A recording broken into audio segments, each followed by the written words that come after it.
Hey everyone, my name is Penny Zanker, and it's time to reset. This podcast goes beyond just navigating change. It's about new ways of thinking about how you can approach challenges, how you can shift your mindset when needed, create some space and grace for yourself so that you can rethink, recharge, and reprioritize when and where needed. Are you ready to unlock your full potential? Thank you for hitting play and sharing this next episode with me. It's time to reset. Hello and welcome to Take Back Time. My name is Penny Zanker and I'm your host. And on this show, we're looking for unique perspectives, looking for people who can shed light on maybe something that you hadn't thought about, give you a tool or a resource or a way of thinking that might be new for you. And I think today's guest might bring something that maybe you hadn't heard of before. So Brad Yates is with us today, and he is known internationally for his creative and often humorous, so we'll be expecting him to tell some jokes, use of emotional freedom techniques, so that's EFT, also known as tapping. Brad is author of the best-selling children's book, The Wizard's Wish, and co-author of the bestseller Freedom at Your Fingertips, and featured as an expert in the film The Tapping Solution. He's been a presenter at a number of events, including Jack Canfield's Breakthrough to Success, and has done many teleseminars with The Secret, stars Bob Doyle and Joe Vitale, and he's been heard internationally on a number of different internet radio talk shows like this one, and he's had over 1,000 videos on YouTube that have been viewed over 47 million times. We are in for a treat. Brad, welcome to the show. Thank you, Penny. I'm happy to be here. So tapping, I'm going to go out on a limb that most people don't know what tapping is. Now, I do, and I'll share a little story about why I do in a little bit. But what is tapping? They're all scratching their heads. Okay, is that tapping dancing? Yeah, we're not tap dancing. It's not shuffling off to Buffalo or doing a time step. Yeah, so tapping is quite literally a process of tapping with our fingertips on key points, primarily around the face and torso. And I know if you're new to it, it sounds very strange, but there's a very good reason why we do it. Traditionally, it's based in acupuncture. For thousands of years in Chinese medicine, they've said there's a flow of energy through the body, and it's along these pathways that are called meridians. And when the energy is flowing naturally, we experience our natural state of health and being, physically and emotionally. When that energy gets disrupted or blocked in some way, we don't feel so good, we don't think as clearly, we don't make the best choices, has all kinds of unfortunate consequences for us, including how we manage our time. And so in traditional Chinese medicine, the doctor would stick needles in these key points to stimulate that healthy flow of energy. And we're just doing that by tapping on these points. So it's primarily a stress relief technique. But when you consider that most, if not all of the issues that trouble us are either caused by or worsened by stress, then you can see that tapping on these points can be beneficial for almost anything. Yeah, absolutely. I'm fascinated about different techniques, I have done acupuncture. It helped me when my ankles swelled up till after birth. It looked like it was just one straight leg down there. There was like no ankle. And it's amazing. And actually, I did tapping. You said it's for stress relief. My son had really terrible anxiety. It was affecting him. He very rarely left the house. And we were looking for different techniques. And I've done some behavioral psychology, some neurolinguistic programming, and have mastered some of those techniques. And the minute I tried anything with him, he goes, "Stop it. I know what you're doing," because our kids know us so well. Right. So I said, why don't we explore something that neither of us know about? And so we found tapping. And I found it to be, very relaxing. My first thought, though, was, so when you tap, you say different things. And I found that there's a school of thought that if you say things about, "I'm so stressed and overwhelmed," something like that, I had the feeling if you say something like that, aren't you bringing more of it to you? So I wanted to unpack that a little bit about what you say and why you say it while you're tapping. Is that cool? No, that's an excellent point, Penny. And that's one of the things that throws people off a lot of the time when they first see EFT demonstrated, because we generally start off by tapping on the side of the hand and saying, even though I'm experiencing this stress, or even though I feel this anger, or whatever it is, and people go, oh, no, stop. We have to focus on the positive. Yes, in general, I would say you do that, but what we resist persists. And we're all addicted to using that four-letter F word. Fine. I'm fine. I'm fine. I'm only going to talk about the positive. So if you break your leg, you're not going to go to the doctor and say, let's just talk about my arm. My arm feels really good. Let's focus on the positive.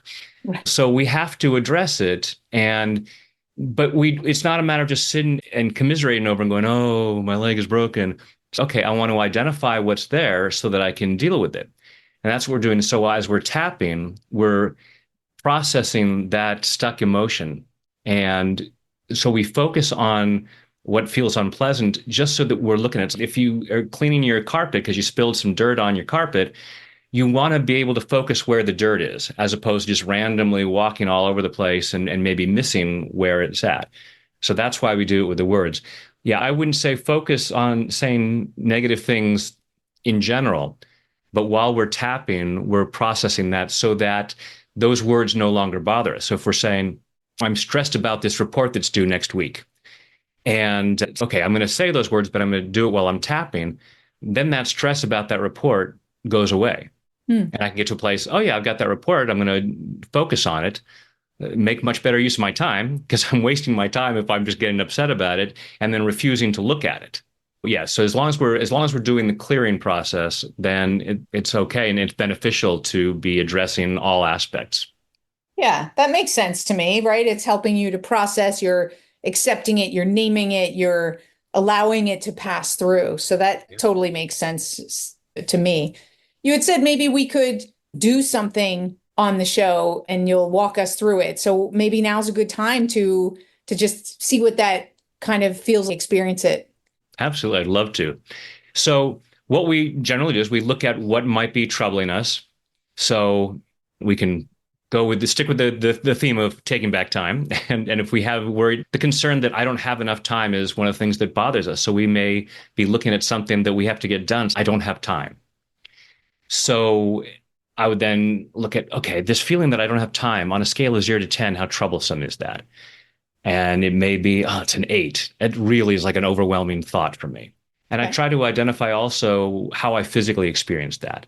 My heart races whenever I think I don't have time.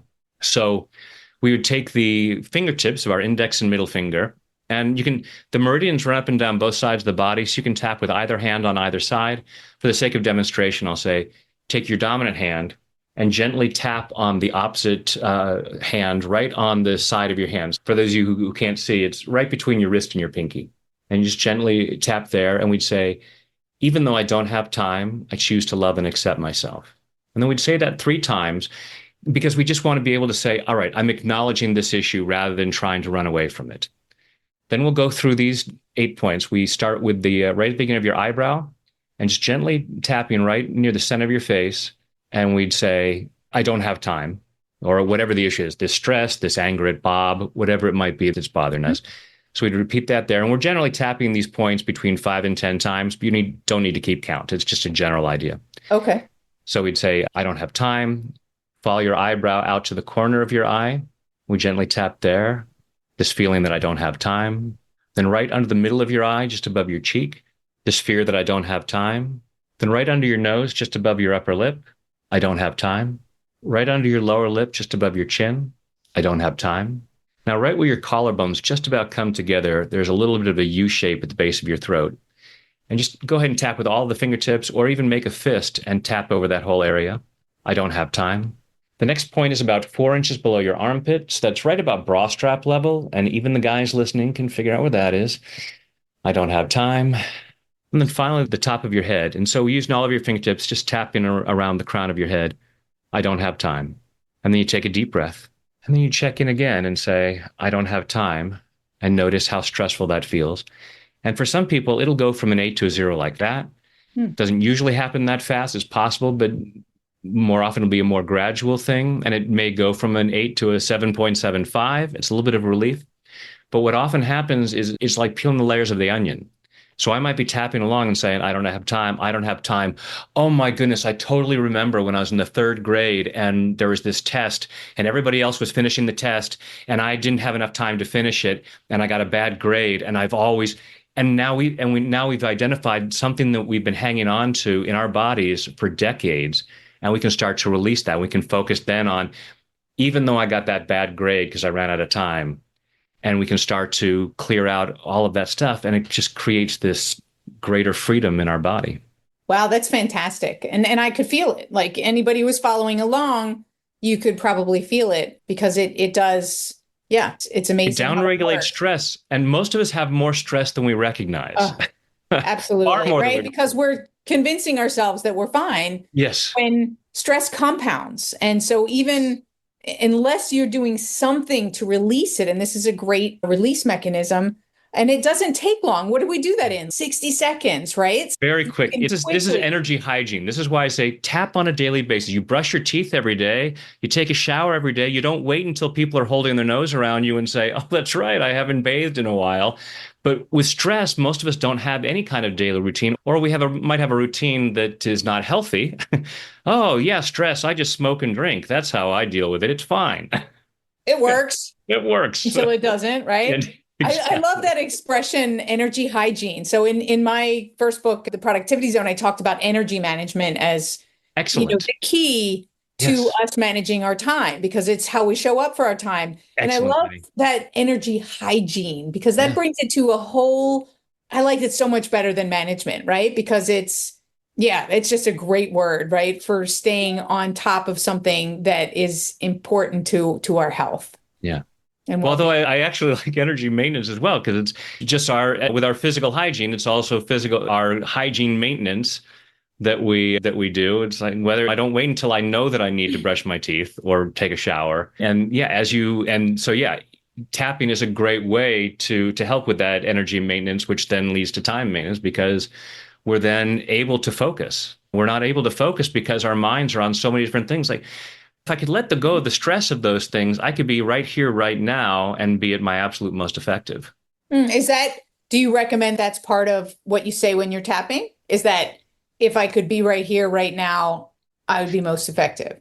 And that's one of the videos I have actually was sharing that with someone earlier today is being present right here and right now, because this is here in this moment. Now is the only moment we've got with whatever tasks we have, anything on our to-do list. We can put them on a list and say, I want to do that later. But right now in this moment is the only moment we're guaranteed. It's the only moment where we can be effective. And tapping is a great way of allowing ourselves to get right here in the present, Hmm. let go of what's not here right now, so that I can focus on what is here. So I think it was Tolstoy had the three questions of what's the most important thing to do, who's the most important person, what's right in front of you, who is right in front of you. Hmm. Yeah, yeah, yeah. I love that. I want to come back to, so I have a new book that's coming out called The Reset Mindset. And I talk in the book about reset moments. And I want to point out that you said in the beginning that you would check in with yourself and say, on a scale from 1 to 10, what's the level of this feeling that I'm feeling? These check-ins, and I just want people to understand that, and I wanted to get your take on that. So these check-ins, and you did it at the end to say, where am I now that I took a baseline of here's where I started, where am I now? These check-ins are what I call reset moments, that they help us to get clear on where we are, and then give us, as we do many of them as a feedback loop, we get to where we want to go faster because we're doing these check-ins and timeouts. How does that how does that resonate with you, that terminology, and also seeing some of those practices as that?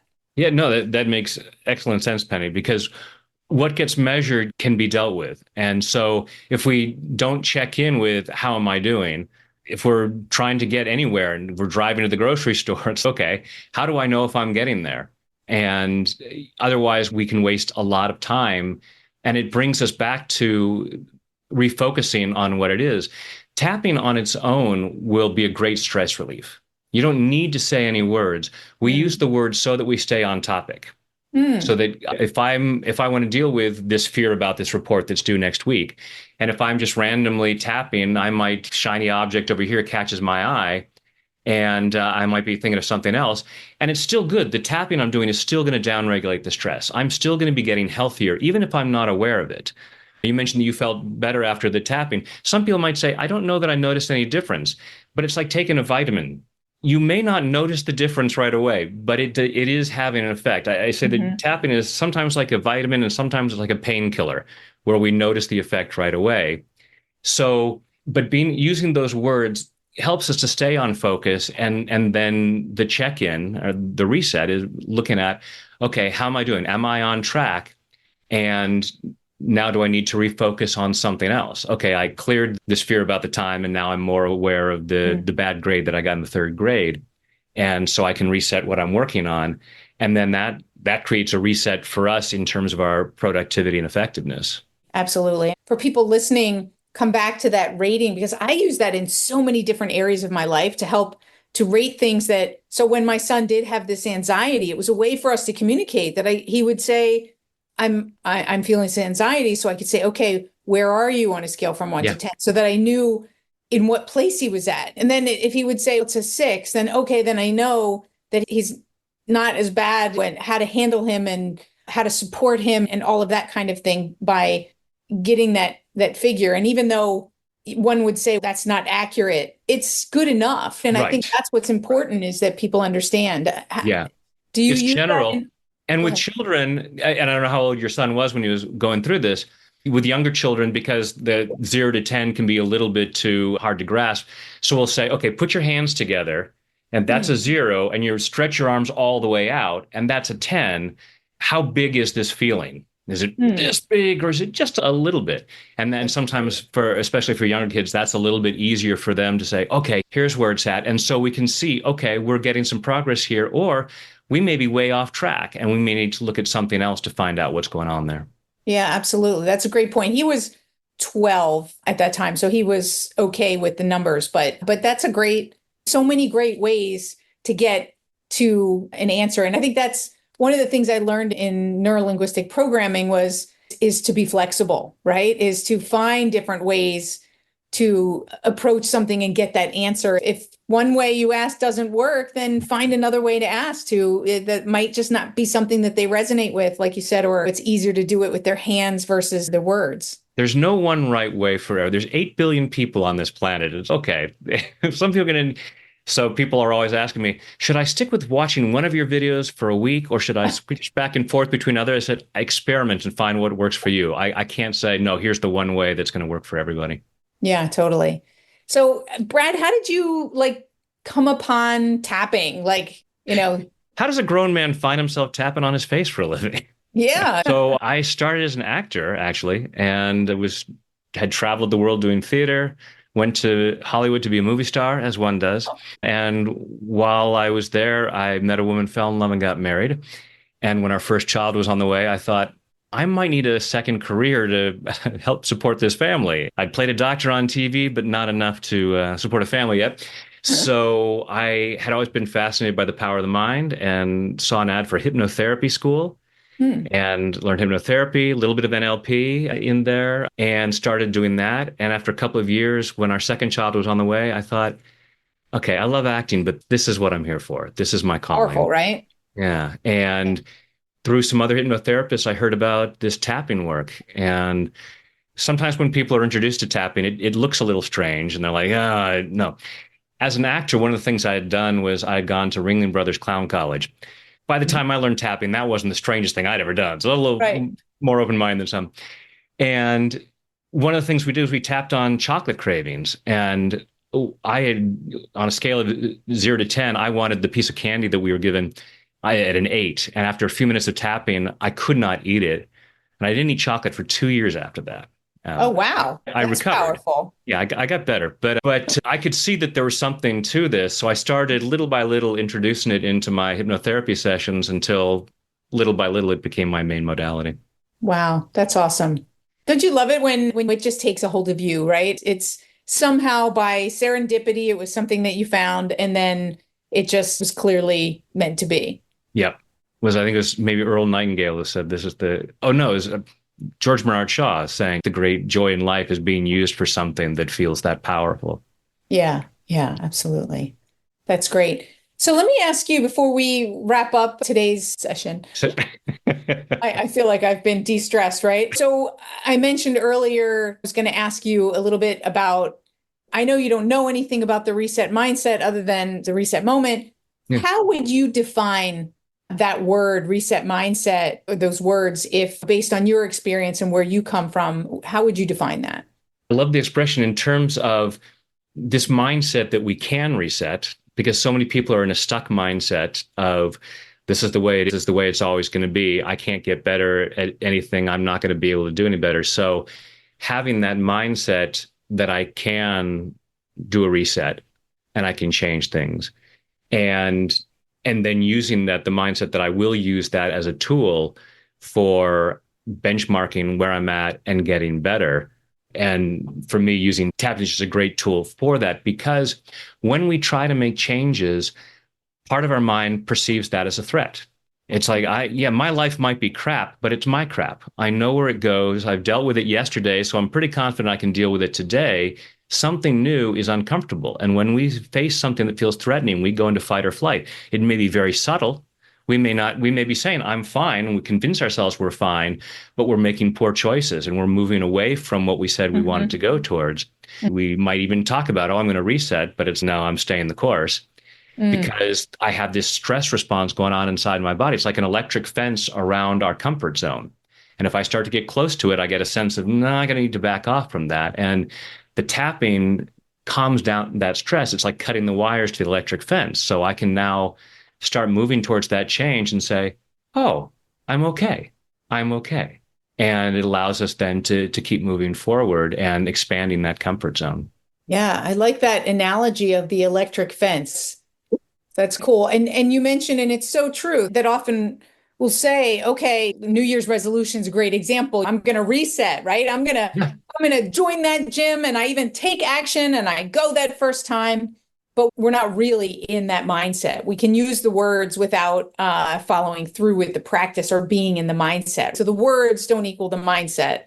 Right. Uh, And it doesn't match our identity. So Dr. Joyce Brothers said, we will never consistently perform in a manner which is inconsistent with how we see mhm, ourselves.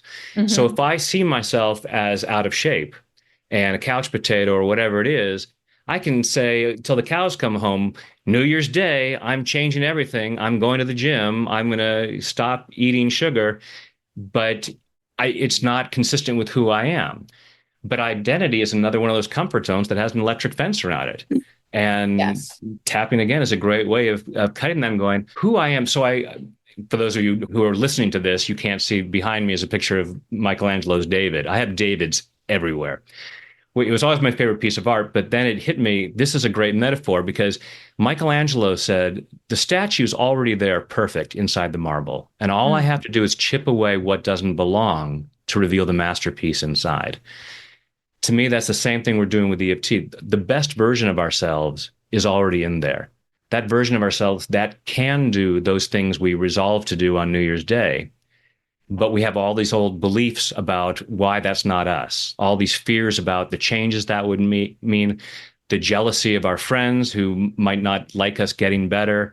So all these fears is that's the excess marble that is containing our masterpiece. So the mm. tapping chips that away and we can start to see, oh, I really am that person who can do these things, who can have these things, who can live this life and make the difference that only I can make. Well said. If you gave people, before we finish, one tip on how you believe they can build their reset mindset, how they can shift their identity to be whatever they want to be that New Year's Day, right? That they're actually going to be able to be in line and take action. What's the one thing? Is it tapping or is it something else? Yeah, it's going to be tapping, but it would, when you find yourself not taking those actions, I tell people, close your eyes, take a deep breath, and imagine that you already have this change and say, it's safe for me to have this.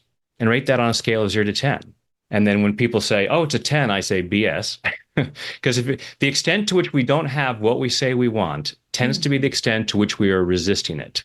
And self sabotage is simply misguided self love. We're mm, stopping ourselves from something that feels dangerous. So it's looking at it and saying, what would be the negative consequence of taking this action, of reaching this goal? I say I want to go to the gym, but my friends would hate me because now I'm in better shape than they are. Whatever it is, and notice, so that's the uncomfortable fear. I'm afraid that people are going to be upset with me.